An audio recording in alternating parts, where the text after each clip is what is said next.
ছোট্ট এই দোয়াটি যদি কোনো ব্যক্তি প্রতিদিন একবার করে পাঠ করতে পারে, ওই দিন সে ইচ্ছা করলেও কোনো পাপ করতে পারবে না। মানে পাপ করার ক্ষমতা সে হারিয়ে ফেলে, শয়তান তার কাছ থেকে অনেক দূরে চলে যায়। নবীজি বলছেন, যদি কোনো ব্যক্তি এই দোয়াটা মাত্র একবার পাঠ করে, যেদিন সে পাঠ করবে ওই দিন শয়তান চিৎকার করে কাঁদতে থাকে, চিৎকার করে আওয়াজ দিয়ে বলতে থাকে যে আজকে সারাদিন তুই আমার ওয়াসওয়াসা থেকে মুক্ত হয়ে গেলি, আমি ইচ্ছা করেও আজকে তোকে আর ধোঁকা দিতে পারবো না, তুই আজকে আর কোনো পথভ্রষ্টের কাজ করতে পারবি না, তুই সেটা আমার কাছ থেকে মুক্ত হয়ে গেলি। মানে এই দোয়াটার এতটাই পাওয়ার, এতটাই ক্ষমতা আল্লাহ পাক দিয়ে দিয়েছেন। অতএব আমরা এই দোয়াটা মুখস্থ রাখবো, ছোট্ট একটি দোয়া মুখস্থ করে প্রতিদিন আমরা তেলাওয়াত করব।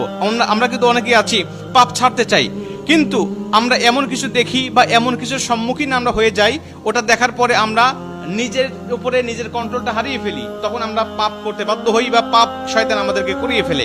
এজন্য যদি আমরা প্রতিদিন অন্তত ফজরের নামাজের পরে এই দোয়াটা যদি পাঠ করতে পারি, তাহলে আমরা কিন্তু শয়তান থেকে মুক্ত থাকবো ওই দিন সারাদিন। আর শয়তান থেকে মুক্ত থাকার কারণে আমরা ইচ্ছা করলে ওই দিন পাপ করতে পারবো না।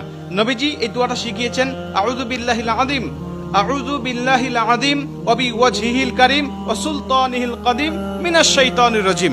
আমি আবারও দোয়াটা পাঠ করছি, যারা লিখে নিতে পারেন লিখে নেবেন, এবং প্রয়োজনে এটা ভিডিও আকারে যেহেতু এটা পাবলিশড হবে, আপনারা যারা ফেসবুকে দেখবেন আপনারা অবশ্যই এটা শেয়ার করে রেখে দিবেন টাইমলাইনে, প্রয়োজনে বারবার শুনে শুনে আপনি এটা মুখস্থ করে নেবেন। দোয়াটি হচ্ছে, আউযু বিল্লাহিল আযীম ওয়া বিওয়াজহিল কারীম ওয়া সুলতানিহিল কাদিম মিনাশ শাইতানির রাজিম। এই দোয়াটা আপনি মুখস্থ করে নেবেন, আর এই দোয়াটা পড়ার কারণে কিন্তু শয়তান থেকে আপনি মুক্ত থাকবেন।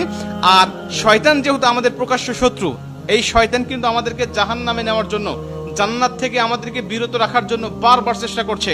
আমাদের সামনে থেকে, পিছন থেকে, ডানে থেকে, বামে থেকে, সব জায়গা দিয়ে কিন্তু শয়তান আমাদেরকে ধোঁকা দেওয়ার জন্য সদা ব্যস্ততা।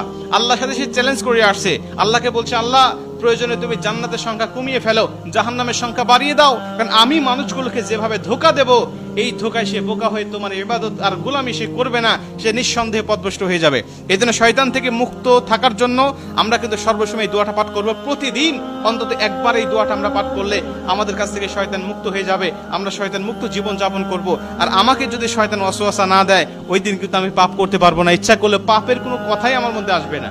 কারণ আমরা জানি ফেরেশতারা ইচ্ছা করলেও পাপ করতে পারে না, কারণ ফেরেশতাদেরকে শয়তান ধোঁকা দেয় না, আর ফেরেশতাদের কাছে শয়তান যায় না, তাই তাদের অকর্ম করার মতো বা পাপ করার মতো কোনো ক্ষমতা তাদের নাই। এর জন্য এই দোয়াটা আমরা সবাই মুখস্থ করে নিব এবং প্রতিদিন একবার হলেও পাঠ করবো ইনশাআল্লাহ।